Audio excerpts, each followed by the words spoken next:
Good evening, everyone, and welcome. On behalf of the City of Avalon, thank you for being here tonight for the Avalon Municipal Election Candidate Forum. We appreciate the candidates, community members, residents, students, and families who have taken the time to participate in this important civic event. Let me introduce myself. You may know me best as Paul Birchall, the Community Library Manager at Avalon Library, part of LA County Library, who have graciously allowed me to participate in this event. I would like to begin by extending a sincere thank you to the YMCA of Greater Long Beach, whose leadership and partnership made this evening possible. Through its youth and government program, the YMCA continues to invest in the civic education and leadership development of young people, and tonight's forum is an example of that commitment in action. This forum is organized, moderated, and facilitated by high school delegates from the Avalon YMCA Youth and Government Program. These students have worked diligently to research issues, develop thoughtful questions, and prepare to lead tonight's discussion. The role of youth leadership is central to this event, and we ask everyone, candidates and audience alike, to respect and support the youth-led nature of this forum. The purpose of this evening is to provide a respectful, informative, and community-focused opportunity for candidates to share their perspectives and vision for Avalon's future. It is also an opportunity to model the values of civil discourse, active listening, and respectful engagement that are foundational to a healthy democracy. Before we begin, I would like to briefly review the format and expectations for tonight's forum. This is a structured event with consistent time limits to ensure fairness for all candidates. I will be serving as the official timekeeper this evening, helping to ensure that each candidate has an equal opportunity to speak and that we remain on schedule. And I suspect that I was asked to be here because of my incredibly sophisticated and dynamic librarian shushing skills, which I will only use in the unlikely event of an emergency, as they say on the boat. The forum will begin with opening statements, with each candidate allotted 1 minute and 30 seconds to introduce themselves and share their reasons for seeking office. Following opening statements, we will move into the question and answer portion of the forum. Each question has been written by a youth and government delegate and is intended to be open-ended and nonpartisan. Every question will be asked of all candidates, and each candidate will have up to 60 seconds to respond. I will be fairly strong on keeping us on the clock. If you find that annoying, please do remember that some of you will soon be on this dais and can shush me with abandon when I come to the council meetings to promote our library programs. At the request of a candidate, a moderator may repeat a question. However, moderators will not provide clarification, interpretation, or explanation regarding the meaning or intent of a question. Candidates are encouraged to respond based on their own understanding and perspective. Professional conduct is expected throughout the forum. Candidates are asked to keep responses focused on the questions and to remain respectful of fellow candidates, moderators, and the audience. This is intended to be a constructive exchange of ideas, not a debate or a space for personal attacks. While specific questions are not shared in advance, general topic areas may include community health and wellness, public safety and emergency services, environmental stewardship, tourism and infrastructure, housing and community development, youth engagement and education, and long-term planning and governance for the City of Avalon. We also ask audience members to remain respectful and attentive throughout the forum. This is a listening-focused event designed to give candidates uninterrupted time to share their perspectives. This event represents a meaningful collaboration between youth leaders, city partners, and the broader Avalon community. We are proud to support opportunities that empower young people to engage in civic life while providing residents with valuable information as they prepare to vote. Thank you again to the YMCA of Greater Long Beach, our youth and government delegates, and the candidates who are participating tonight. I'd now like to turn this over to Stephanie Rodriguez, Avalon Youth and Government President. Stephanie. Good evening, and thank you for joining us this evening. My name is Stephanie Rodriguez, Avalon Youth and Government Delegation President, and I will serve as this evening's chairperson and moderator. It is now in order for the candidates' opening statements. The order has been drawn at random. Candidates will have 1.5 minutes each to present their opening statements. Candidate Ponce, you will go first. Hello, I am Michael Ponce.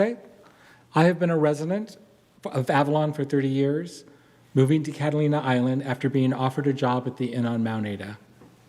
I have been consistently involved with my community by serving on the Catalina Art Association Board, past chair of the Love Catalina Board, and past chair of the Catalina Island Health Board, and at that time known as CIMC, our Catalina Island Medical Center.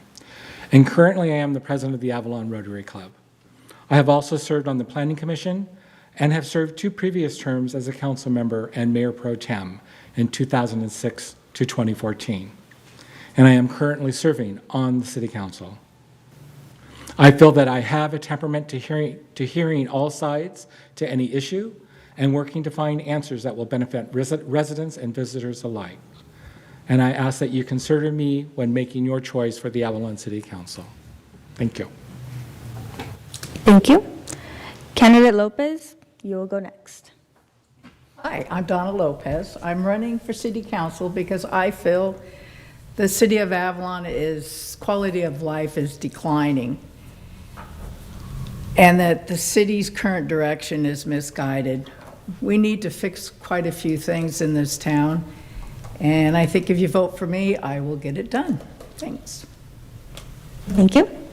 Candidate Boussard, same question. Alrighty, good evening everyone, and thank you to the students for putting this together. My name is Bree Boussard and I'm running for Avalon City Council. I moved to the island in 2016 with my family. We were given a really great opportunity by my husband's family to move here. My husband grew up spending all of his free time here on the island, so now our children are growing up with some of my husband's friends' children and some lifelong island families.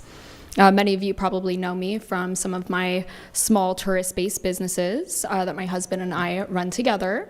I do have my bachelor's degree in business management, and I have served on a local nonprofit. I served for 8 years. Giving back to this community is what really overfills my cup. So I believe in giving back and for volunteer work. One thing that really inspired me after moving to the island was how one voice could really spark a lot of change here in such a small community. I come from a town where one voice is really just a drop in the bucket. So I felt that it was very powerful that one voice really goes so far in a small town like ours. I appreciate all of the students for organizing this event. I was also on a student council when I was growing up, and I understand how all of the challenges that come along with that and what it takes to be a leader, and you guys are all doing such a great job. I am running because I believe that if you do not like what you are seeing, that you need to go out and you need to be the change. I believe that Avalon needs, fresh perspectives, thoughtful, meaningful leadership, and business-minded leadership in order to solve some of our problems. So that is why I'm running. Thank you. Candidate Romero, you will provide the final response. Hello, everybody. Hello. Thank you for being here. Thank you to the YMCA program for this opportunity. I am running for council because I have fallen in love with my role on the Planning Commission. I've fallen in love with the dedication that it takes to bring my community together for whatever topic it might be. I've seen our community come together really fast when things need to be heard, such as the situation with the TRLs, when that was a big deal and everybody needed to come down to City Hall and voice their opinion. I feel that I had a nice little role in that. And that right there sparked something in me, and I'm really excited to hopefully be elected and make changes where we see fit. I actually don't see too many issues with Avalon. I'm in love with our community, and I don't think we're too far off from having what it takes to be successful, even in the little things that matter to people. I feel that my voice has been used, and I feel like it's not done being used. I feel like I'm the right person for this because I feel that I'm a people person and I have the ability to talk to all of my fellows, all of my friends, and really have deep conversations regarding how they're feeling in this community and different things that they'd like to see change, such as sewer increases. Those kind of things make me want to dive into that kind of stuff, and it just makes me really want to make it adjust things for the current times. So I'm excited to run for council, and I'm honestly really excited for this opportunity. Thank you. Thank you, candidates. It is now time to move on to the questions and answer portion of this forum. Our first question will be presented by Youth and Government Delegate Jackson Garcia. What opportunities do you see for collaboration between the city and local schools to support students and expand opportunities for youth in Avalon? Candidate Pissard, you will go first. That is a very tough question, as I'm sure most people know that I homeschool my children, so I'm not fully up to date on what is going on in the local school. But one thing that I would love to see brought back would be not only more clubs, but also things like other kinds of workshops, wood shop and things of that nature. When I was growing up in school, those were members of our community that decided to volunteer their time to teach our youth more skills. So I would love to see a way that the city could potentially collaborate with the school in order to, bring either more workshops or more clubs similar to what we have today. Thank you. Candidate Romero, you will go next. Good. I was excited for this question. One of the main things that I would really like to see, I'm actually seeing it now at this moment. This is a huge thing. I just really love seeing our young youth up here and diving into the future of their seats. These are their seats. We're sitting in their seats. So aside from that gratitude that I have for seeing these young faces here, I really think that we need to involve our youth in the Planning Commission. I really believe that that is an amazing opportunity to be a part of something that matters and makes a difference. And I think that we should already be seeing that from between, I don't know what grade to pick, but someone probably in this class should be allowed the opportunity to join the Planning Commission. I would love to see our kids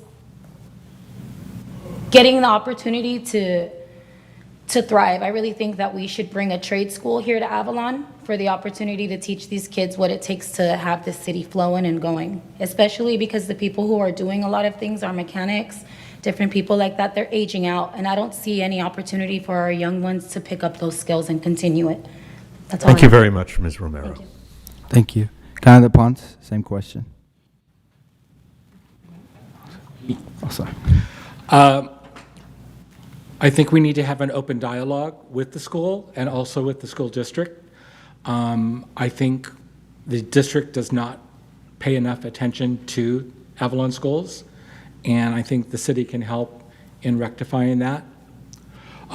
Attending League of California Cities Leadership Summit a couple of weeks ago, one of the big things was having a school rep, both with Planning Commission and with City Council, that they can get the experience of what a council is like.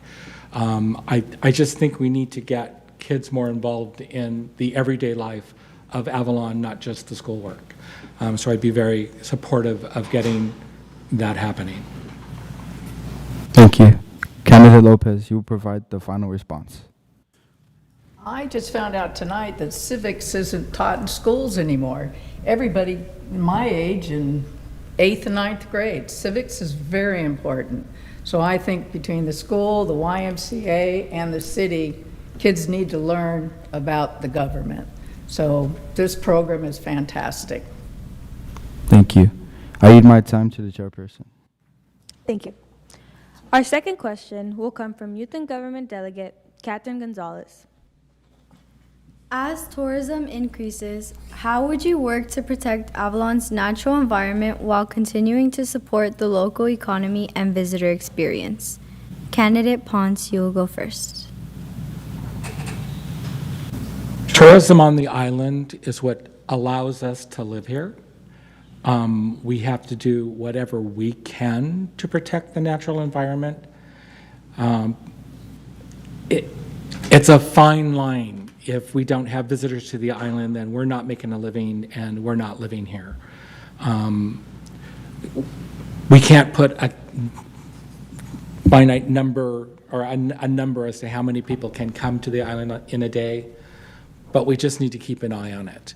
But that's how we make our money, that's how we make a living, that's how we get to go out into the world. Thank you. Candidate Lopez, you will go next. We have to figure out if we're going to allow tourism to consume us or if we're going to let tourism support us. There's too many things going on sometimes in this town with cruise ships and festivals, and it's not fair to the people that live here, and I don't think it's fair to the tourists that come over when we're overcrowded. So I really don't know how you fix it, but I think we have to. Thank you. Candidate Broussard, you will go next. Well, tourism really is the backbone of our island. Without tourism, none of us would be able to live here. So we are very much a tourist-driven destination. One thing that I would love to see the city lean more into is eco-driven tourism. I know that this is becoming very popular, where we have more eco-friendly things like eco-friendly tours. I personally have a tour that is eco-friendly, just being an electric, tour. But I do see that becoming very popular in other destinations, and people actually are traveling to destinations trying to be a little bit more eco-friendly and be more mindful of their carbon footprint. So I would love to see maybe more incentives if we continue to do like more beach cleanups, where we can drive more visitors to the island specifically to help clean up our little town. So maybe we have, hotel discounts, little giveaways and things like that. But I think that we should be really leaning into that. Thank you. Candidate Romero, you will give the final answer. Okay. I honestly believe that it has a lot to do with giving our people here on the island incentives to get out there and support where we can. I think it's important to honestly let the people know coming over, just the same way we get a life vest opportunity on the boat to save your life, we should have them read other things out too. Hey, this is an island, it's different from the mainland. Our landfill is already filled. I think that it's about communicating to the visitors instead of just expecting them to know to go pick up their trash, because it's different. We're not the mainland. It's just different. So I feel like it's important to be very transparent with each visitor, no matter how they're getting here, the helicopter, the express, however they come. Let's be very transparent that it's important for them to pick up after themselves and to not smoke on the corners and to not throw their beer bottles all over the place. And then once again, giving those incentives for our people to go out there and do the city cleanups that the city already offers. I think it just takes a little bit more communication and then maybe some reprimandation. I don't know when they fail those things. Thank you very much. Thank you. Ms. Romero. Thank you. I yield my time to the chairperson. Thank you. Our third question will come from Youth and Government Delegate Penelope Garcia. How do you view the overall impact of short-term rentals on Avalon's housing economy and community life? How would you approach managing or regulating them moving forward? Candidate Romero, you'll go first. I would just like to say that what we did on the Planning Commission was amazing, and I think that we're moving in the right direction with that. I do believe that Avalon is oversaturated with Airbnbs, whether it's spread out on the map or all in one area. Oversaturation is oversaturation, but I'm very proud of the work that we've done and all of the time that it took through that moratorium and the cap that we've reached. I think we're doing a great job on that, and I think that we are moving in the right direction with that. Thank you. Candidate Broussard, you'll go next. Alrighty, so we are obviously in a massive housing crisis. As you know, it's very difficult for people to be able to find a place to live here long term, and it is becoming very expensive. And if we do not make some changes now, we're not going to have anybody to work in our stores or be able to service us at the grocery store. So I do believe that we really need to get down to, the bottom of this housing crisis and make some changes in the short-term rentals. I am not anti-short-term rentals, not by any stretch of the imagination, but I do believe that there needs to be some sort of reform. I do not believe in a lottery for these short-term rentals. I think that we do need to have maybe a similar approach to what we have with like the blue stickers, that 2-to-1. I think we should also see which streets are most impacted by these vacation rentals. I also believe that we should allow places that were built for vacation rentals, like Hamilton Cove, for instance. We're not taking away any housing from any locals if they decided to rent their places out. Maybe we can use some of those TOT dollars and we can incentivize by creating new programs. Thank you. Ms. Bassard. Yes. Thank you. Candidate Lopez, same question. I think the short-term rentals cap should be lowered. I don't think you can tell a property owner that already has one what you're going to do with it. But as time goes and they sell their house, I think that should go away. We need the housing, and there's just too many of them. I agree with Bree. Put them out at Hamilton Cove. Thank you. Candidate Ponce, you'll provide the final response.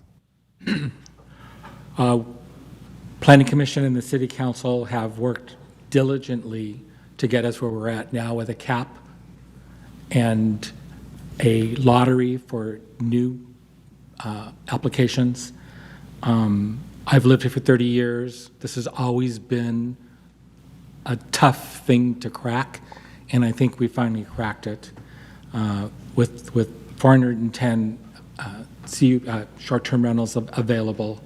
We need to see how this all plays out, see if we can handle it, if it does open up other properties. And we go from there. But it's probably the best start we've had in years that we are able to control short-term rentals right now. That's where I'm at. Thank you. I yield my time to the chairperson. Thank you. Our fourth question will come from Youth and Government Delegate Catalina Ponce. How would you work to maintain public safety in Avalon while also building trust and fairness between law enforcement and the community? Candidate Lopez, you will go first. I think law enforcement needs to be out, get to know the people, not be here 3 days, make their 16% and run away. We need law enforcement to live here again like they did in the old days. You don't know any of them. So I think if I was on council, I would be one of those that we need to talk to the sheriff in LA and make sure who we're getting over here. Thank you.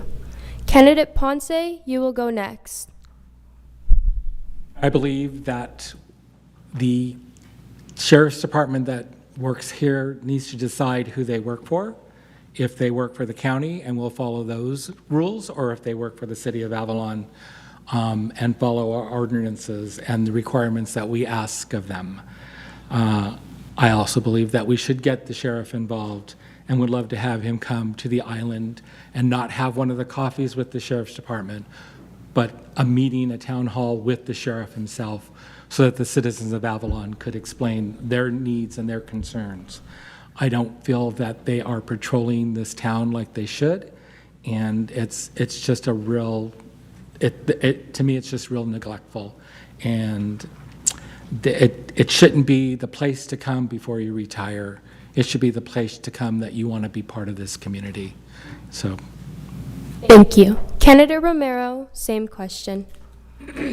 One of my long-term dreams that I see here for Avalon is to bring back in-house opportunities. I think that in the long run, even if it's a long fight, it's worth teaching the next generation to cover all the roles here in Avalon, and that includes the police department. I truly believe that. Also, I think that the police should have to come and sit here just how we are. We're nervous and we're getting to know our people, and I think that they should have to do the same thing. Have a forum and let us get to know and ask questions of where they've been in their past and what drives them to this community.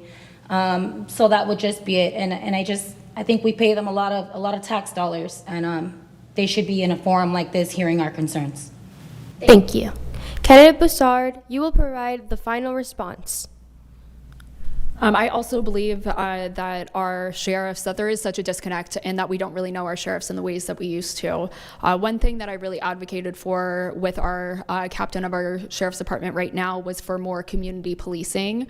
When I first moved here, my very first job was I worked at Luau Larry's. I worked as a server, and one of my favorite things was right at shift change, 2 sheriffs would come walking in and they would just say hello. They would ask how my evening was going and tell me that they were there if I needed anything, and that really went a far way. During COVID, I noticed that obviously went away. And then now what we're seeing is sheriffs that are sitting in their cars, sitting on their cell phones, and not engaging in the ways that they used to. So I have talked to the captain about that and said, I would really love to see more community policing. And I am starting to notice more of it. I am noticing some of the newer sheriffs coming over here, and they're getting themselves out there. They're taking pictures with people on cruise ship days, and they're just being a positive presence. So I would just love to see, that strengthened and more of those sheriffs living here. Thank you. I yield my time to the chair. Thank you. Our 5th question will come from Youth and Government Delegate Sophia Degnan. Can you share an example of a challenging or potentially unpopular decision you believe may be necessary to support Avalon's long-term future? And how would you approach explaining it to the community? Candidate Pissard, you will go first. Oh goodness, that is a challenging one. Oh my goodness. An unpopular decision. What really comes to my mind right now, and I'm not sure how much the city has involvement in this, is the spraying of herbicides in the interior and how that is going to affect our water supply, as we are a watershed. So I would love to see a little bit more oversight, and I would also love to see more discussions between members of the community, and potentially those businesses that are doing the spraying. Thank you. Candidate Ramiro, you will go next. It's unpopular, and I haven't said it out loud, but I think that one thing we can do to try to reconcile with the housing crisis would be to look at the zoning. I think that it might be in favor of us to look at that zoning and maybe look at it really long and hard and come to some really hard decisions about changing it. I think that maybe we can change some of these single parcels into something for a duplex. I just think there's change that can happen. I don't know all of the answers, but I'm up for the challenge. Thank you. Candidate Ponce, same question. We actually have something coming up in front of the current city council, which would be fee increases for solid waste, salt water, and sewer. It's an unpopular conversation, but I would have to go out and sell it as to why we would need to do it. What do we give up if we don't increase it? What do we give up out of the general fund that would cover the cost should there emergency arise? So that right now is what I'm facing would be as my unpopular decision to be made, especially close to an election, to raise fees on salt water, solid waste, and sewer. Thank you. Candidate Lopez, you will provide the final response. I say cruise ships. 2 or 3 times a week is fine. We had that one week, there was like 5 in. I know it's tourist town and you need to make money. Sometimes you got to give up the money for a little peace and quiet, but I think that would be not too many cruise ships in a week, 2 or 3 maybe. Thank you. I yield my time to the chairperson. Thank you. Our final question will come from Youth and Government Delegate Lucia Alegria. What is an issue in Avalon that you feel does not receive enough attention, and why do you believe it is important to address? Candidate Ponce, you will go first.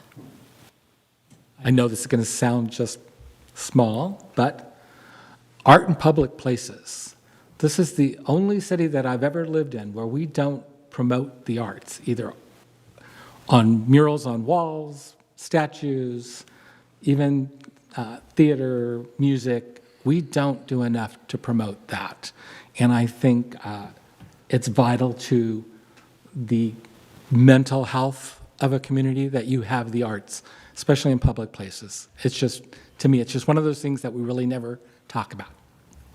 Thank you. Candidate Lopez, you will go next. Well, I think we need our courthouse back. I think the city needs to fight harder and talk to LA County. You can't file a restraining order, an eviction notice, small claims, get a passport, a marriage license. You have to do all that stuff over town. And I really think the courthouse needs to be here 5 days a week. Thank you. Candidate Bassard, same question. I think that it would be probably our fire risk and making sure that we are doing everything that we can here in the city of Avalon to mitigate that by making sure that our, intakes are being cleared. I'm not sure when the last time we had a diver, up at our reservoirs diving down and making sure that all of those are clear. If we were to ever have a fire here on the island, that's where they're going to be going and grabbing all of their water from. And if those pipes are not clear, that would really damper with some of the response times. So making sure that Avalon is doing everything that we possibly can to make sure if and when we were to have a fire, as we have had fires here in the past, that we are ready for that. Thank you. Candidate Romero, you will provide the final response. I think the main thing that I feel that we do lack here is the education after high school. I just don't think there's any opportunity for anybody to get a trade here. And I think that that's going to be one of the main things that I'm pushing if I get elected is we need to have that opportunity here. I think we need to train the next generation to be able to run this town. Thank you. I yield my time to the chairperson. Thank you. This concludes our council candidate questions for this evening. Thank you to our candidates, our youth and government delegates, and everyone who joined us for this session of the Candidate Forum. We will now take a brief intermission as we begin to prepare for the Mayoral Candidates Forum, which will begin promptly at 6:30? 6? Please. We are extremely ahead. Yes. Everybody was prompt. You guys read them. Because of the timing, we thought closing statements wouldn't fit. But Sir, come on up and talk on the microphone so people on televised can hear you. I'm Jeremy from the YMCA. We set the timing on this thinking that we would be right on the finish, and you all have been very succinct in your answers and thoughtful, but I'm wondering if maybe we should open it up and give each of the candidates 1.5 minutes to 2 minutes to just make a closing statement, maybe sum up any of the thoughts that you didn't get to completely finish in the questions as we close up this evening, because we do have the time. If that's okay with all of you. Yeah, I'll go ahead and take over. We'll now start with the closing statement part of this forum. Candidate Bassard, you will go first. Alrighty. Well, once again, I would like to thank all of you for putting this on this evening. This has been fantastic, and I'm so glad that everybody has had a chance to hear from, our fellow council candidates, so that way, everybody knows who they're voting for and why they are choosing to vote for them. In addition to some of the nonprofit work, I'm sure that many of you know me as I have been working diligently for the last 3 years on the coalition to save the Catalina Island deer. So that has been something that I'm very passionate about. One of the thoughts that I didn't feel like I was fully able to finish was just, the herbicide spraying, and why is that something that I would bring up? And that's because that is a part of the restoration management plan. And I do believe that that is a serious issue and one that could potentially affect the health of all residents here in Avalon, which is why I believe everybody should be aware of the fact that they are spraying herbicides in the interior of the island and know what those potential effects could be to all of us here. So I think that everybody needs to make sure that they do their research on that, so that way they are fully well aware. But otherwise, I am very honored to be up here, and I hope that everybody that does not know me may feel a little bit more comfortable coming up to me now and saying hi and just learning, a little bit more about all of us and why we're choosing to run. But I wanted to thank everybody for the opportunity to be here this evening. Thank you. Candidate Ponce, you will go next. I really didn't prepare a closing, but what I would like to say is it has been a pleasure serving on the City Council for the last 6 years. We have accomplished a lot, and for the first time, we're going to actually finish projects that we have started, which is, for me, something impressive. In 2006, when I first was elected to City Council, Five Corners was talked about. And now here it is 2026, and we're finally to that point of getting Five Corners done. The fact that it took 20 years is how city government works sometimes, which is too bad. I would also like to say, very impressed with having you all be part of this. Very impressed with the work that you did when you went to Sacramento and got your legislation passed for the hospital in your and had the governor, your student governor did sign it, right? All right. But that you guys have found the time to be involved in city government is wonderful. And I thank you for doing that. And once again, I just ask that you consider me when you cast your vote. And also, every vote counts. I'm an example of that from the last election when I tied with somebody and got picked by having my name drawn out of a hat. Every vote counts, so please vote. Thank you. Candidate Lopez, you will go next. I'd like to thank the YMCA and all the kids from high school. You did a great job. Civics is very important, so keep learning. Voting for me, you're going to get someone who will fight for no taxes, no fees. You got to find it somewhere else in that budget because you can't keep paying all this money and not get anything. I will also fight for the blue stickers, which are the residential stickers. You keep taking those from people, but you keep putting more commercial stickers in this town. I will also fight for the mole to not be so extravagant, more efficient, maybe a lot of parking out there because we have no parking in this town. I have a few more ideas. If anybody ever wants to stop me on the street and ask me, I'd be glad to talk about it. I didn't really prepare a closing statement either, but I enjoyed tonight. Thanks for having me. Thank you. Candidate Romero, you will provide the final closing statement.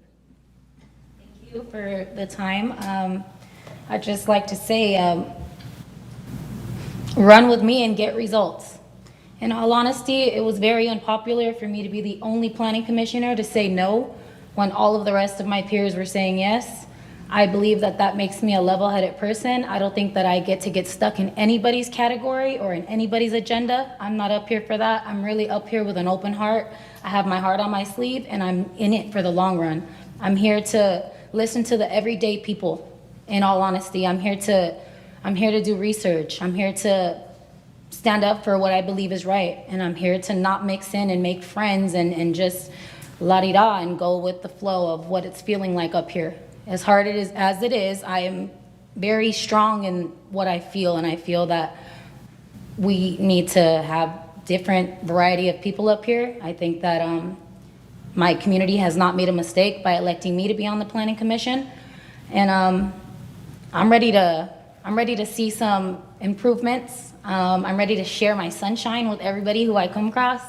I'm a pretty happy person, and I'm a good listener, and I'm looking forward to continuing to be here and serve my community. I'm here to help, I'm here to be of service, and I'm here to serve you all. So vote Romero. Thank you. Thank you. This concludes our Candidate Council Forum for this evening. We will now take a brief intermission as we prepare for the mayoral candidates forum, which will begin promptly at 6:30. We invite everyone to exit to the courtyard where the council candidates will adjourn. Please return to your seats a few minutes early so we can begin on time. Remember also to exercise your right to vote on Tuesday, June 2nd. Our polling place is St. Catherine's Church, or you can vote by mail by using one of the voting mailboxes right in front of the library. Thank you very much. Thank you again for your participation and continued engagement in our local democratic process. We look forward to seeing you back again very shortly. Well done. All right. Well done.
Just under a minute.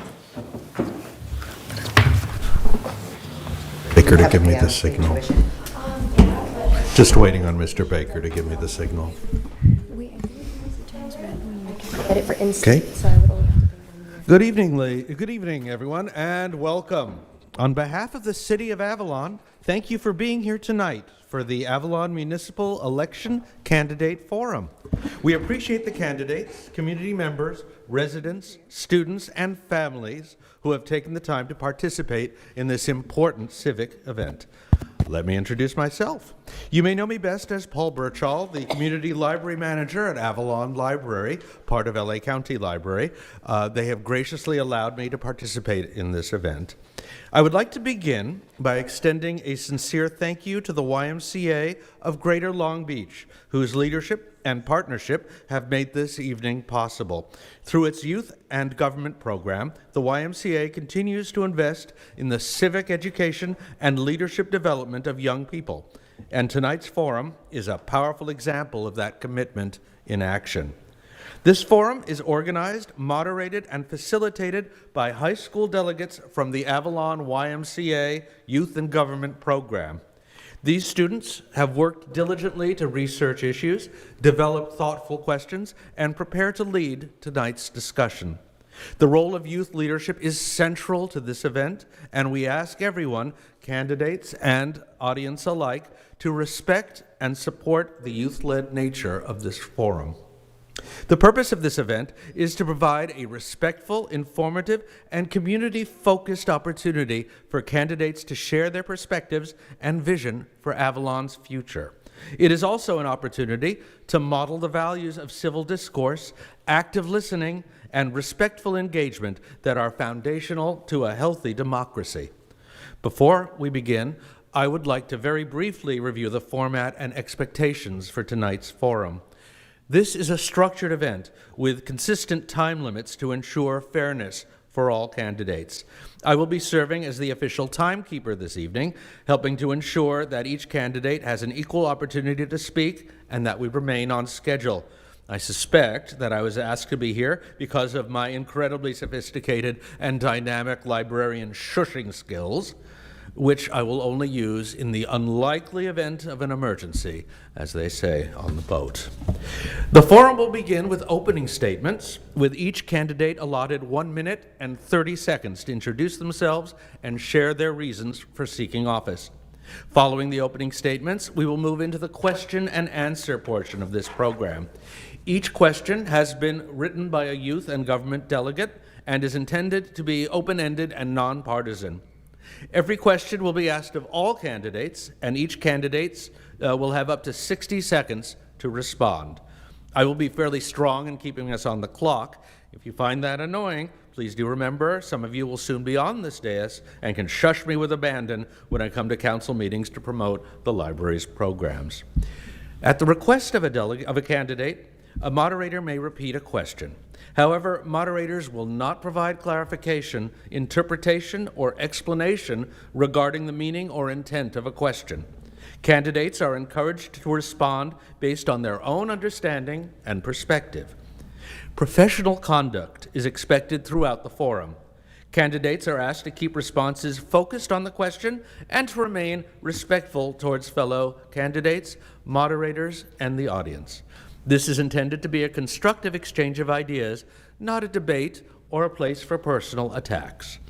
While specific questions are not shared in advance, general topic areas may include community health and wellness, public safety and emergency services, environmental stewardship, tourism and infrastructure, housing and community development, youth engagement and education, and long-term planning and governance for the City of Avalon. We also ask audience members to remain respectful and attentive throughout the forum. This is a listening-focused event designed to give candidates uninterrupted time to share their perspectives. This evening represents a meaningful collaboration between youth leaders, city partners, and the broader Avalon community. We are proud to support opportunities that empower young people to engage in civic life while providing residents with valuable information as they prepare to vote. Thank you again to the YMCA of Greater Long Beach, our youth and government delegates, and the candidates who are participating tonight. I'd now like to turn this over to Stephanie Rodriguez, Avalon Youth and Government President. Good evening, everyone, and thank you for joining us this evening. My name is Stephanie Rodriguez, Avalon Youth and Government Delegation President, and I will serve as this evening's chairperson and moderator. It is now in order for the candidates' opening statements. The order has been drawn at random. Candidates will have 1.5 minutes each to present their opening statements. Candidate Klein, you will go first. Good evening. My name is Grayson Klein, and I'm running for the mayor of Avalon. I recently retired after 35 years on the Sheriff's Department, serving the last 5 here at Avalon Station. For those of you that don't know, when you come to Avalon Station, you get chosen to come here, and oftentimes it's 1 year for the local sheriff, and then he retires and he's on his way. And that was my plan. I've worked in big cities, major narcotics operations, but nothing like the city of Avalon. And when I came here and my 1 year was up, I completely fell in love with this community. They accepted my wife and my children. My daughter finished COVID college here. My son works on the island, and both of my children will be married on the island here. I was supposed to retire 4 different times, and I kept it going because of the people here. This is the only town that I've worked where you can actually make a difference as a law enforcement officer, good and bad, every single day. And I have examples of this that still continue. Even though I've retired, I'm still getting text messages from people on the island that weren't satisfied with a call for service or a problem they may have had. And just as recent as last Saturday, I left my dinner to go make sure I could help this person with their problem. And the reason I'm running for the mayor of Avalon is for you people, so I can continue to serve. This will be my new full-time job, is serving this city as I have for the last 5 years. Thank you. Candidate Marshall, you will go next. Hello, my name is Annie Marshall, and I'm running again for the mayor of the city of Avalon. If elected, this would be my 7th term, 14 years. I came to the island in 1984 as the community services director, and I created that department as a staff of 1. In that time, we have created a child care center. I had senior service programs. A lot of the recreation programs that you see today are still intact. Of course, the 4th of July parade and a lot of the festivities that we have going. So I'm very proud of that. And I'm wanting to keep going because the momentum that we have established in the last, 10 years, but plus in the last 2, the way we are moving toward workforce housing, which is desperately needed, the mole, which needs to be retrofitted so that we can be prepared for sea level rise, and we're doing that mole will be able to last us for 75 years, so we're very excited about that. I'm also wanting to work more closely with youth safety with our law enforcement because there are improvements that needs to be made in that area. We also desperately need the DMV to come back to the island because we have so many young and old people that are driving without driver's licenses. And so we are definitely working on that, and we've got a little governmental support from Senator Lena Gonzalez. Public art is also something we haven't done, and I know we have a lot of artists in town, and I would like the art to be created by local artists as well. Thank you very much, Ms. Marshall. Thank you. Candidate Cassidy, same question.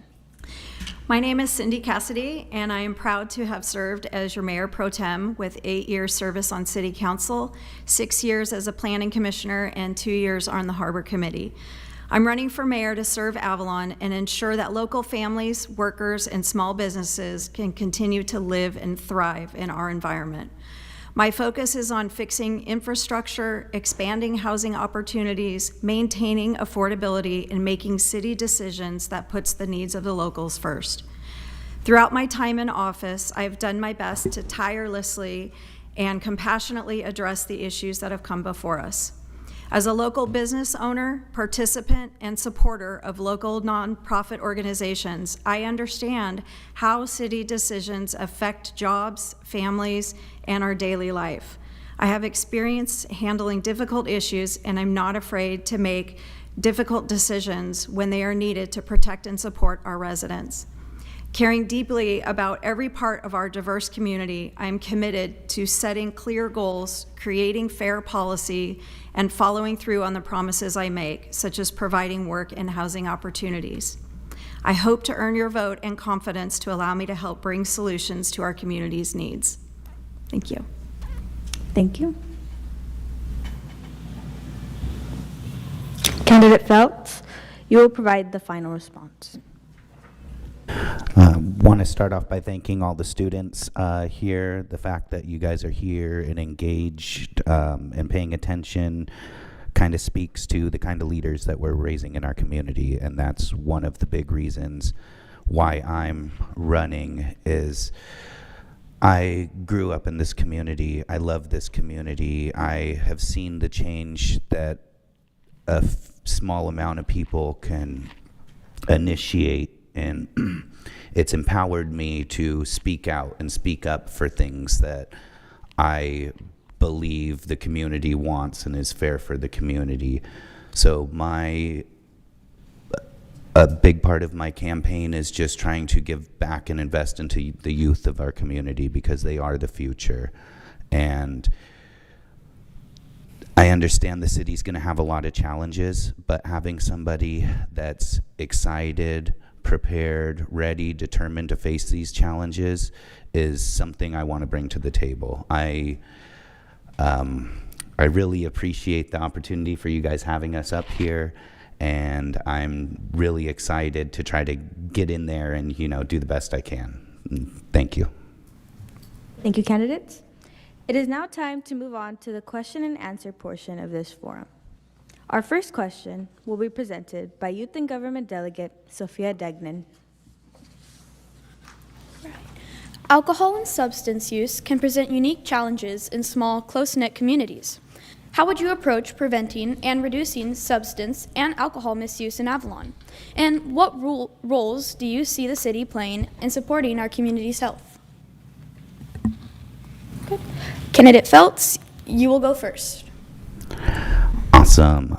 So that is a big challenge our community faces, is alcohol and substance abuse. And I really think one thing we can do to help mitigate that would be expand on mental health services and work with our sheriff's department to have somebody trained in mental health services to address the problems when they come up, instead of throwing the person in handcuffs, taking them up to the hospital, and the deputies leaving for the staff up there to deal with. We need to have somebody trained, a mental health expert, to walk them through and make sure that not only we have somebody trained, but the sheriff's department is also trained on how to handle somebody that's having more of a mental health crisis than is a danger to others. Thank you.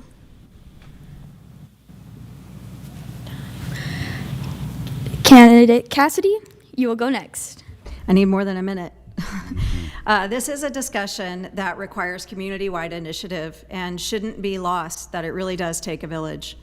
We as a community could do more to outreach with our youth, provide more support that our youth require, and make services easier and more confidential to receive.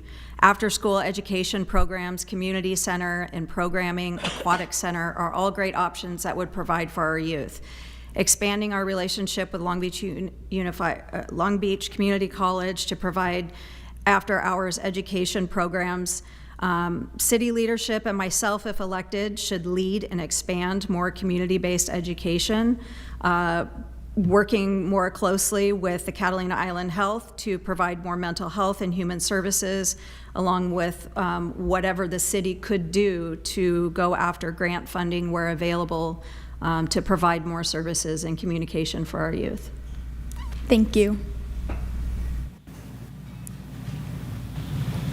Candidate Marshall, same question. Well, Cindy, those were great responses, by the way. I guess I can say that, right? I'm not rebutting. But thank you. You know, we had a resource fair the other day, and there was a lot of mental health and alcohol and substance abuse agencies there, and the sad thing is that the participation was very weak. In this town, with everybody working so hard, it's really difficult to find a time when people can actually participate in those kinds of things. But The other thing is if you see something, say something. It's very important that, because there is drug sales on the island. There's also people that buy alcohol for minors. I mean, those kinds of things need to stop. It's also a parent's responsibility to watch out for their children and see what they're doing and take care of them that way. So we can try to do all the education we want, but the parents need to help us meet those challenges. And I do believe that the clinic does provide a lot of mental health services, but we can always use more. All right, thank you. And candidate Klein, you will provide the final response. Right on. Well, this is right up my alley. And I think first and foremost, it's the parents. We love pointing the finger and we need programs, but this all starts at home. And not just with the parents. They're the ones that instill your values and your morals, but it's also the responsibility of the individual and the child to make the unpopular decision. Just because someone else is doing it doesn't mean that you need to do it. And sometimes it's hard to do that. So I think that this starts at home. Sure, the city and the sheriff's department can have a really good impact on this, but mom and dad also have to accept responsibility that, no, it's not theirs, not my child, no, it is your child. And it has to start at home because we want to do this as a partnership. I want to be partners with mom and dad, and I want the sheriffs. When I was here working, and if I saw someone that maybe was at the cross and making a poor decision, guess what? Where's mom and dad at? I'll take you right home and we can talk to them. And I'm going to give you that chance to correct the behavior. But after that, we do have to get other entities involved. The sheriff's department has the host program, which we've come out. I have 2 success stories that I was here. One of our repeat customers that will remain nameless. He went over, he had housing, he got mental health help, he got off of drugs and alcohol, and he got a job, and he hasn't been back. That's a success story. Those are the kind that we want. Mr. Klein. Appreciate it. Thank you. Thank you. I yield my time to the chairperson. Thank you. Our second question will come from Youth and Government Delegate Lucia Alegria. If federal immigration enforcement activities were to take place on Catalina Island, how would you approach your responsibilities as mayor to uphold the law while also supporting the safety and well-being of all residents? Candidate Marshall, you will go first. I'm not quite sure the year, but we did an ordinance creating Avalon as a sanctuary city and working with the sheriff's department, LA County sheriffs, and the city, well, especially the sheriffs. They are not to respond to ICE. The sad thing is if ICE comes to town, they don't contact the local sheriff's department. But I think we were doing our due diligence early on to provide information, little cards for the folks to carry in their wallet, so if they were ever stopped by ICE, they could read that to them so that they wouldn't be deported or arrested or whatever. So, and I do believe, since it is a small town, that the residents of Avalon kind of know how to protect themselves. I like to think that every parent and their children had kind of a safe place just in case ICE went crazy. But I really am feeling that since we are so disjointed from the mainland, that ICE should not be a problem in our town. And I know that we do not take any stance on immigration issues. Go ahead. Thank you. Candidate Feltz, Candidate Klein, you will go next. Well, we've already experienced this on the island. ICE has not been out here to do any enforcement actions, but when I was working as the sheriff, multiple law enforcement agencies come out here on a weekly basis. And there was a time when ICE was hot and heavy in Los Angeles. Every time a different law enforcement agency boat pulled into the harbor, my personal cell phone was blowing up, asking me if ICE was on the island. Well, like Annie said, the Sheriff's Department doesn't get involved in ICE enforcement unless there is an officer safety issue or a life-threatening situation. So what I would do, we're not going to tell anybody that ICE is coming because they're not telling us, like Annie said. I had to go down and ask these agencies, well, why are you here? Well, we're here for lunch. And when the locals called me, I would let them know it's not for any enforcement action. They're just here to have lunch. So I think the most important is education. Know your laws, know the rules. No, don't open the door. I don't have to let them inside my house. But know that the Sheriff's Department is going to take zero action. The city's not going to get involved in any ICE enforcement action.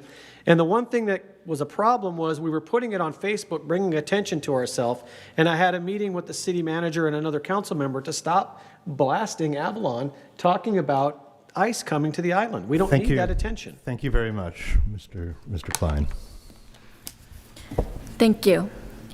Candidate Feltz, same question. So my priority would be to protect the residents first. So we've all seen the videos, excuse me, the videos of ICE not exactly enforcing how they should be. And I think that the city should have some kind of protocol in place if they were to come over here to ensure that our residents were protected. Not necessarily to bring attention to the situation, just to make sure that there were channels set up so in the event ICE came to enforce, our residents were safe. We had a safe place to go. We all knew exactly what to do, and that needs to be something that's discussed. Thank you. Candidate Cassidy, you will provide the final response. We must do all we can to protect our citizens. While we cannot overstep our legal boundaries, we can find ways to protect those that need it. We could do more to educate our community about their rights, and I would work more diligently to continue that public education and outreach programming that's already been initiated. We are a sanctuary city, and we could do more also to ensure that our school is a sanctuary as well. I also believe we have opportunities as business owners and other members of this community to help provide more immigration services for those that need it. I myself as an employer have done just that and provided the legal support needed to ensure that they could be here legally. And I think as business owners, we have an obligation to do that for our community so that we don't, and we can do more to decrease the fear by having everybody documented. Thank you. I yield my time to the chairperson. Thank you. Our third question will come from Youth and Government Delegate Penelope Garcia.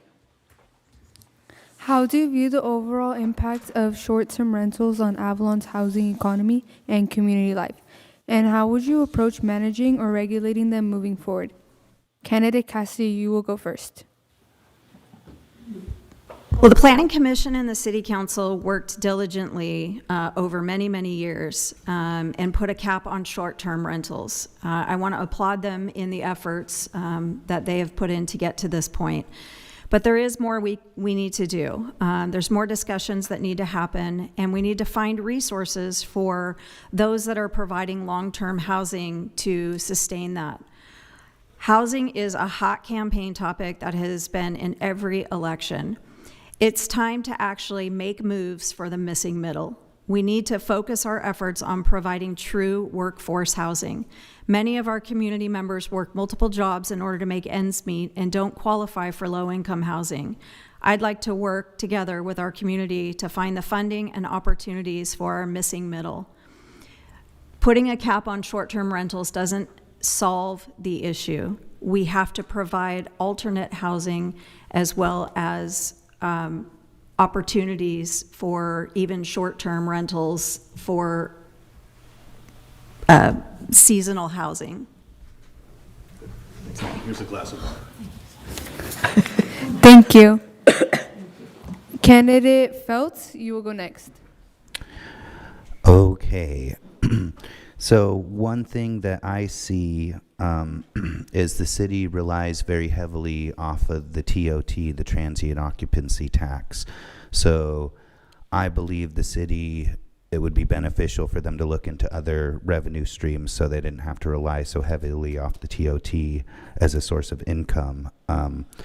I think as far as the short-term rentals, if we were able to add conditions to the conditional use permit stating something along the lines you have to rent it out as a long-term rental for 2 years prior, or adding some kind of stipulation that incentivizes homeowners to have it a long-term rental first before a short-term rental. Another discussion about the workforce housing.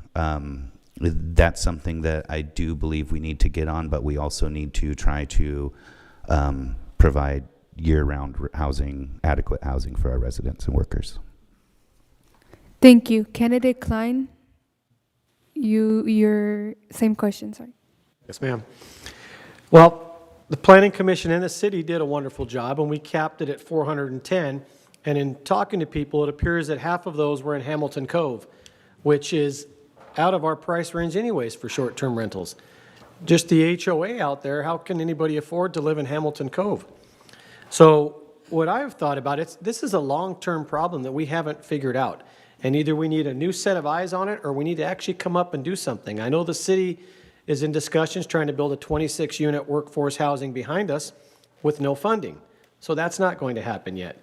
But then I've also noticed remods that are going on, especially one at Beacon and Catalina, where they did a remod, and 2 of those are long-term housing, with one of them being a vacation rental. That's something maybe we should revisit if they're going to do remodels here. Let's put that stipulation in there. Maybe we can create housing that way. I thought that was a great idea because we have to have some sort of solution to the problem because we haven't done it yet. But what I would like to see, I'd like to give the current plan some time. It just got enacted, and let's... Thank you. Thank you, Mr. Klein. You got it. Sorry. He's going to get his. He's going to get his. Oh, gosh. Yes, I do believe the city council has, with the planning commission, has worked diligently on the short-term rentals. The situation is, whether it be a Hamilton Cove or even my little cottage on the flats, it's worth $800,000. Who in Avalon can afford to buy that and make those payments and pay the taxes? It's absolutely ludicrous. So building additional workforce housing is truly the only answer. The other situation that kind of creates a blockage is the water allocations by Southern California Edison. I know they're working at trying to get with their new desal plants and their new pumps that they're trying to put in.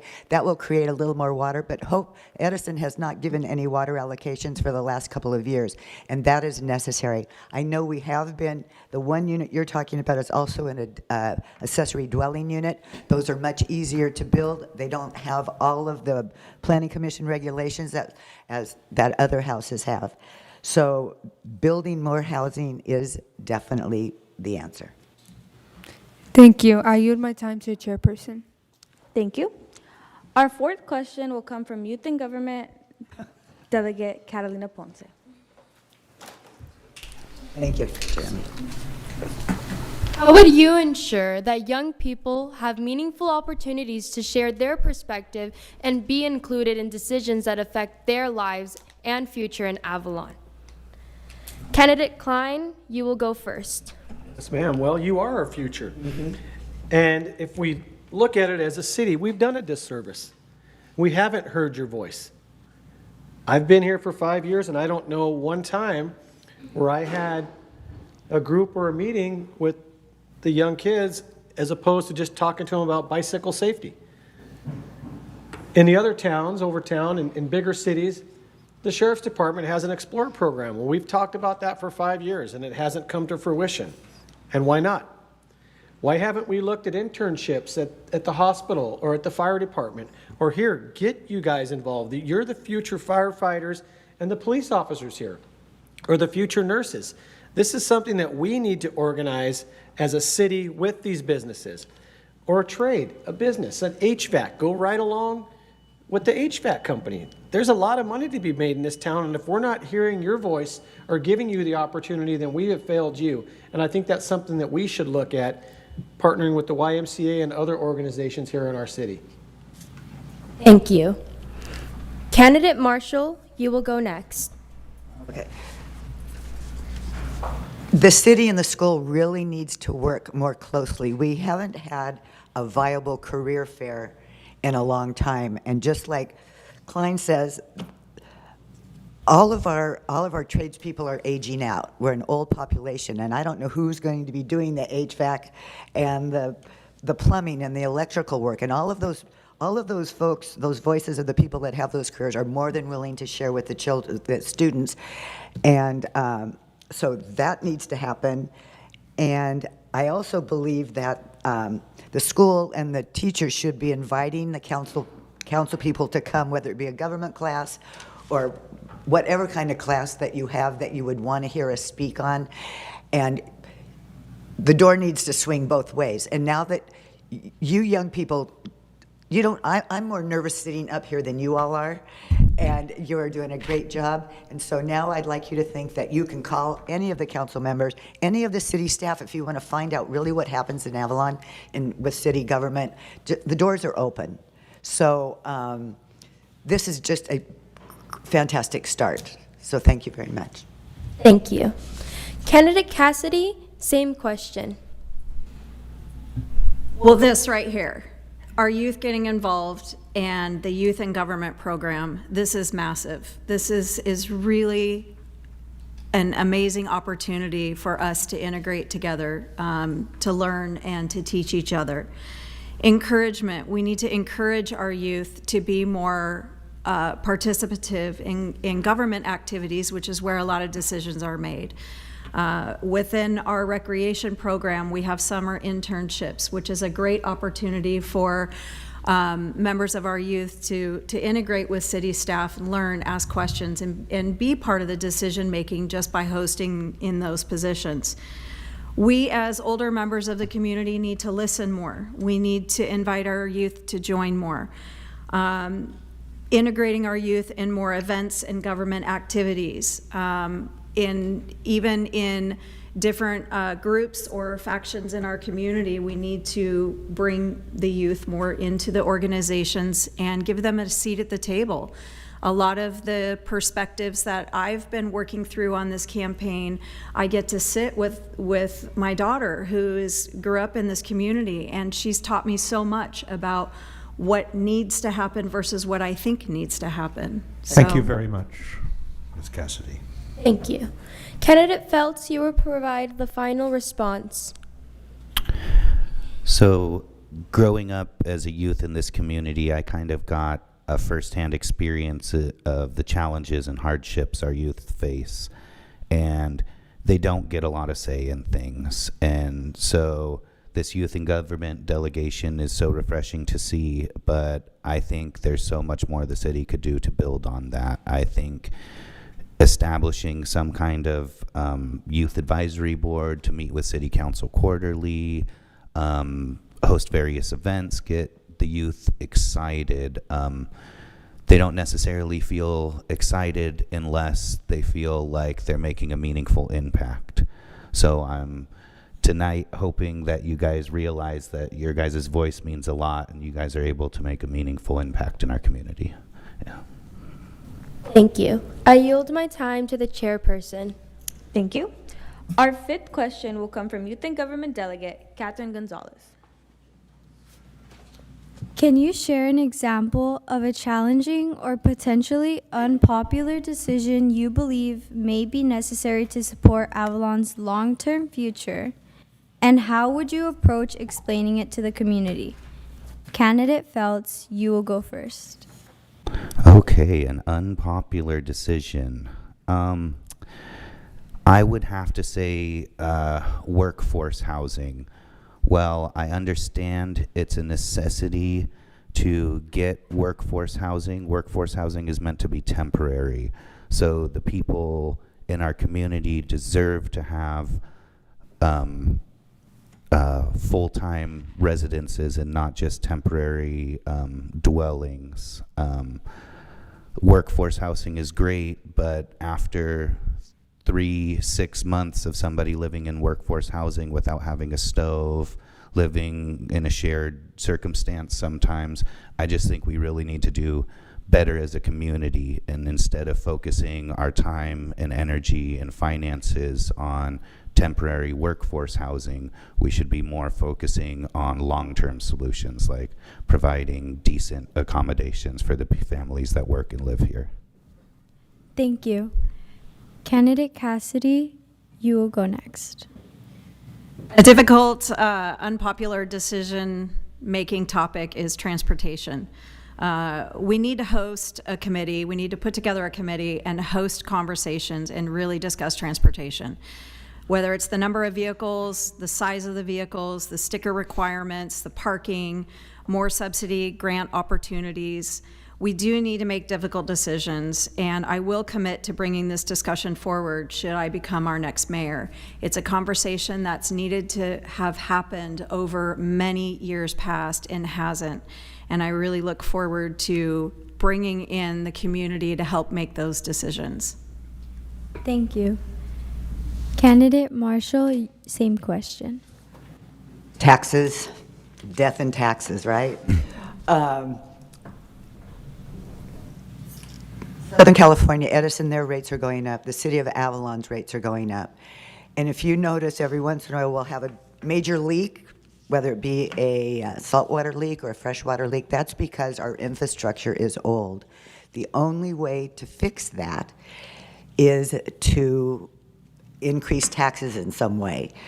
And I think what we need to do, and people need to listen when we have our budget meetings and we talk about why the rates are what they are, so that you totally understand the dilemma and the hardships we're going to have to make and the decisions we're going to have to make in the future. We are talking about a couple ideas which during budget season to maybe not make our sewer, saltwater, and trash so difficult in this next coming fiscal year, but that's to be worked out amongst staff. Because as you know, anything we do, it takes 3/5 of the council to make those decisions. So I could come up here and say, I'm not going to raise taxes, or I'm going to buy every kid an e-bike, or whatever. That is the decision of 3/5 of the council. Thank you, Ms. Marshall. Appreciate it. Thank you. Candidate Klein, you will provide the final response.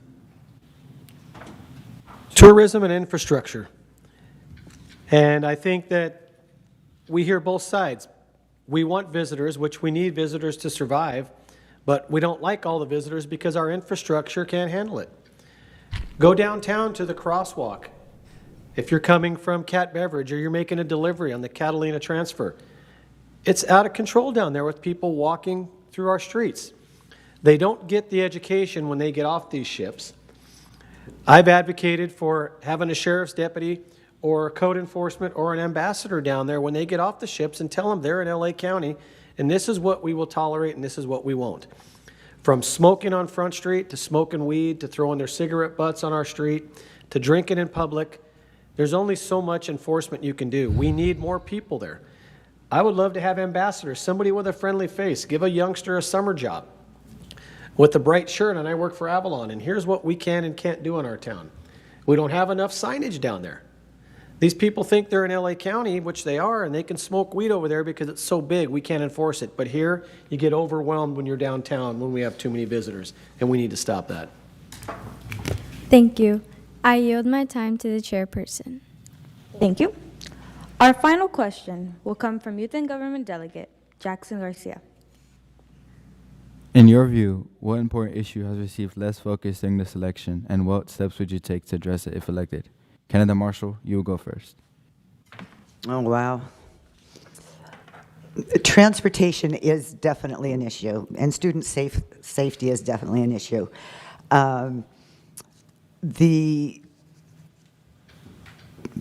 I would like to do something about all the two-stroke golf carts that are on the road and all of the emissions and the loudness of the vehicles, because I think one of the biggest complaints I get is the smell of all of the old vehicles in town and the noise which they create. I also would like to see, when I talk about student safety, and I agree with Mr. Klein here, that law enforcement needs to do much more than what they do when we have these busy days, so that the transportation flows much more easy in town, because what he's talking about is exactly right. Law enforcement needs to be much more visible. Thank you. Candidate Klein, you will go next. Well, public safety. You can have all the housing you want, affordable housing, but if your town is not safe, then it doesn't matter how much housing you have.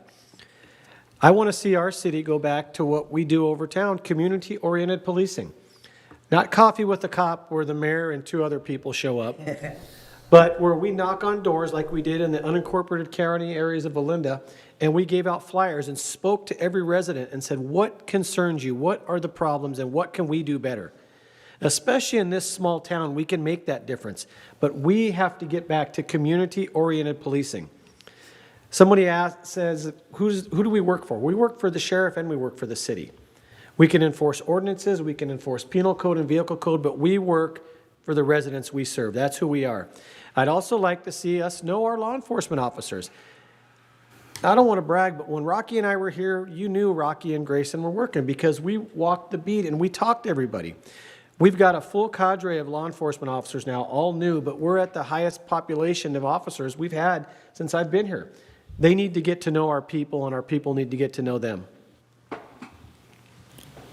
Thank you.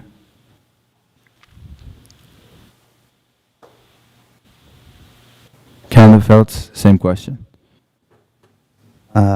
An issue that received less focus during the election, something I'm super passionate about is youth recreation and development.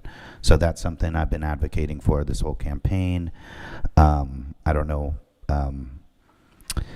I feel like there's a whole lot more our community can do to help benefit the youth. I miss seeing the floats in town. I know that was a beloved thing that the kids liked. The skate park was reduced to 1/3 of the size. I feel like our enforcement with the youth has been strictly punitive without giving them any kind of access to resources that they need. If the kids are zipping by on their e-bikes and this and that, most of the time it's because they don't have a spot to ride. So instead of devoting a spot to impound the bikes, maybe we look at devoting a spot to actually have these kids ride safely, and then when they are on the street, then we can enforce. But until we give them the tools, I don't think we should necessarily be punishing them. Thank you. Candidate Cassidy, you will provide the final response. With regard to tourism impacts and infrastructure challenges, tourism is our only source of funding. It's a tricky conversation because we need visitation to the island in order to pay for the services and needs of our community. At the same time, our infrastructure needs work. To accomplish this work, we need money. On so many fronts, we need strategic planning. That's something I feel is missing, is long-term strategic planning. It's time to revisit the Vision 2020 plan and strategize where we missed the mark and where we need to focus energies back to. In 2003, this vision was built from over 40 of our community members who worked tirelessly to craft a thoughtful approach to guide the decision-making of our leaders to what the community should and could look like in 2020. Our council leadership should be the catalyst for strategizing a balance that encompasses the wants of our community, and it's time to bring this discussion back to the table. Thank you. I yield my time to the chairperson. Thank you. It is now time to move to the closing statement portion of this forum. Each candidate will have 2 minutes to present the closing statements. Candidate Feltz, you will begin first. So before I just want to say something to the young people in this room. I know what it feels like growing up on the island. I was in your shoes, and that's why I love this place. I know what it feels like to watch things you care about get taken away and be told just to deal with it, and I've been there with you. My promise is to ensure that we invest in the youths in our community, as that is the future. That's who's going to sit in this dais in the future. A while back, I feel like our community lost its voice, and it's important that the community feels like their voice matters, and when they come up here and speak, it has a meaningful impact. A lot of times, people associate moving forward and advancements with technology with losing the charm. And that's not something, keeping everything old school is not necessarily what our charm is. That's not the nostalgia. The charm is the people. That's what draws the tourists over here. The charm is the interactions they have at the restaurants with the tour guides. That's what brings the people back. So I really think our number one investment is the residents, the community. We need to make sure our residents are as happy as possible and feel validated and like their voices are being heard, for them to provide the best service for the guests coming and create a memorable experience to have the guests come back. And that's how our town operates as a tourism community. I really think that it's the people, and for too long certain interests have been put over the people, and I just feel like that's a big reason why I want to run, is to try to give the people their voice back. Thank you. Thank you. Candidate Cassidy, you will go next. I'm going to take my last 2 minutes to share my preparation for other questions that I thought might have been asked. So with regard to public safety, emergency services, and community trust, I do want to say our Avalon Fire Department is in tip-top shape. If elected, I would continue to support these efforts, as well as a proponent of training and education. Our community often feels a sense of mistrust with the Sheriff's Department. This has been an ongoing theme. There definitely needs to be more accountability. I fully support Avalon having a seat at the table when choosing the station commanders. The person in the position should be instrumental in creating long-term continuity in the department, rather than those coming over just to finish out their career and boost their retirement. I'd like to see our law enforcement integrated into our community and actually live here. I hope to see less vehicles on Front Street and more walking and positive presence. LA County should reinstate our courthouse on a regular basis and provide the services that our community needs without having to make the time and the expense to travel to the mainland. As far as environmental stewardship and sustainability, I sit currently as the chair of the board for Care for Catalina under the overarching Love Catalina organization. Our charge encourages dedication to conservation and sustainability efforts on Catalina Island, limiting human impacts, protecting the environment, and to sustainably commit to future generations enjoying the island. Our organization worked in conjunction with students at Pepperdine University to craft our island's sustainable tourism plan, and we are now beginning to implement that plan. In Rotary, we fundraised and were able to install 3 water drinking stations around our community. Rotary has also been instrumental for many years in organizing community cleanups for our town. I hope to obtain the seat of mayor and continue serving our community that I've served for the last 20 years. Thank you. Thank you. Candidate Marshall, same question. I just want to say that I'm very proud of everybody that works in Avalon.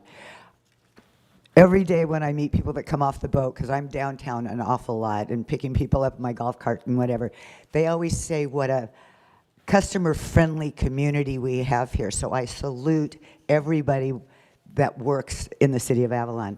I also have a lot of pride in every one of our departments. We have the largest general fund balance that we've ever had. We're in great shape. Again, our fire department is very well equipped. I believe recreation is doing a great job. One of the things that I do find, and the reason some things are taken away, is because the kids show disrespect for what we've given them. So they need to respect and not vandalize things that we have provided for them in the past. But I'm just so proud of everybody that works for the city of Avalon. We were a fantastic team.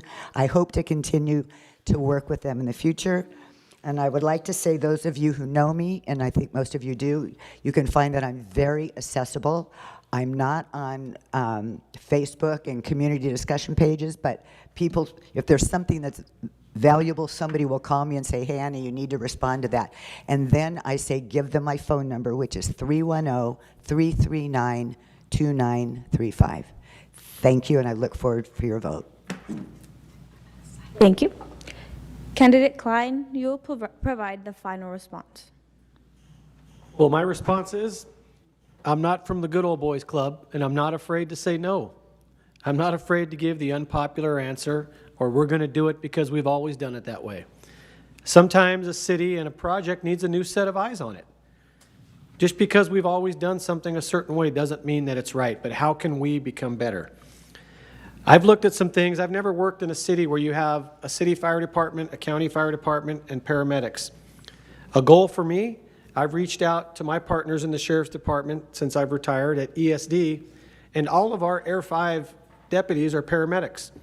I reached out, I met with the city manager, I asked him if is it possible to make some Avalon firefighters paramedics, because if we have an emergency and Baywatch is on treating a scene, what happens if something happens over here? We don't have another paramedic.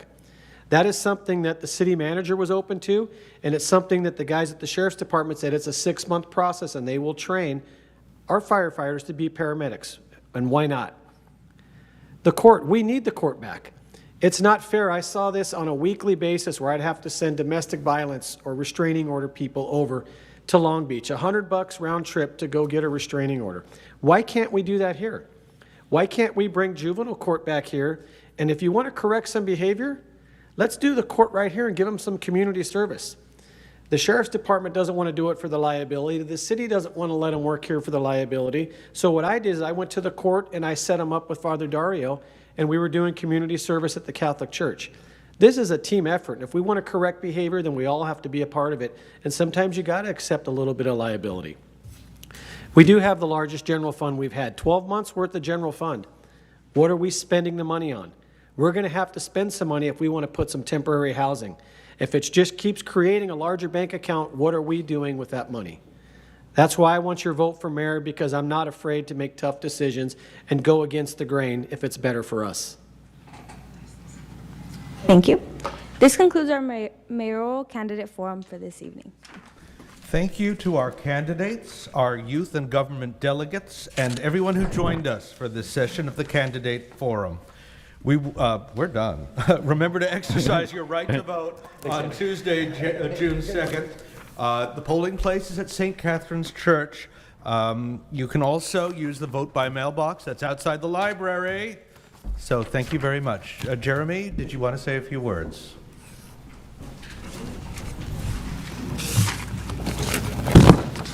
Thank you. Thank you.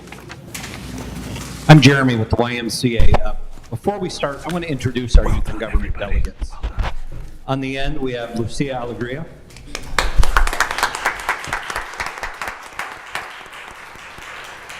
Catherine Gonzalez. Catalina Ponce. Penelope Garcia. Sophia Degnan. Jackson Garcia.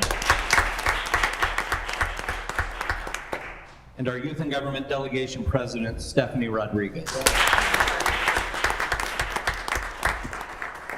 Do we have any parents in the audience of our delegates? I'd like to give you guys a round of applause just for trusting us. Thank you. It's been an absolute pleasure working with your kids this year, and proud of them for undertaking this new experience, and you can see what fantastic young people they are. On behalf of the YMCA of Greater Long Beach, I'd like to extend our sincere gratitude to the City of Avalon for inviting the inaugural Avalon Youth and Government Delegation to partner in hosting tonight's Municipal Elections Candidates Forum. It's truly been an honor to work alongside the city and to be welcomed so warmly by the Avalon community. I want to recognize our youth and government delegates who led this forum with professionalism, preparation, and confidence. Your thoughtful questions, respectful moderation, and leadership this evening reflect the very best of what youth civic engagement can be. You have demonstrated that young people are not just the leaders of tomorrow, but can be active leaders today. I would also like to thank our youth and government advisors, Yesenia De La Rosa,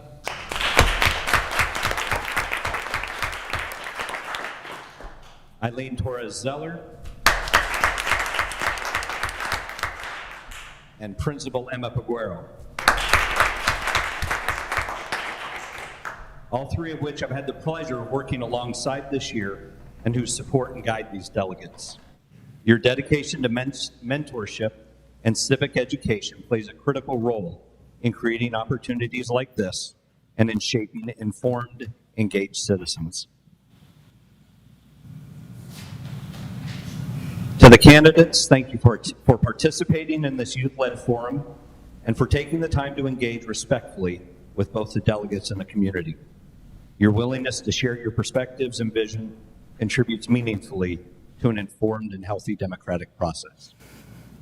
And to the Avalon community, thank you for welcoming us, for your attentiveness this evening, and for supporting opportunities that elevate youth voice in local governance. Communities are strongest when all generations are engaged. And tonight is a powerful example of that collaboration. The YMCA Youth and Government Program is built on the belief that democracy works best when people are informed, respectful, and willing to listen. Tonight's forum embodied those values, and we are grateful to have been part of it. Thank you again to the City of Avalon for your partnership and trust, and thank you to everyone who helped make this evening a success. Have a wonderful evening. Yeah.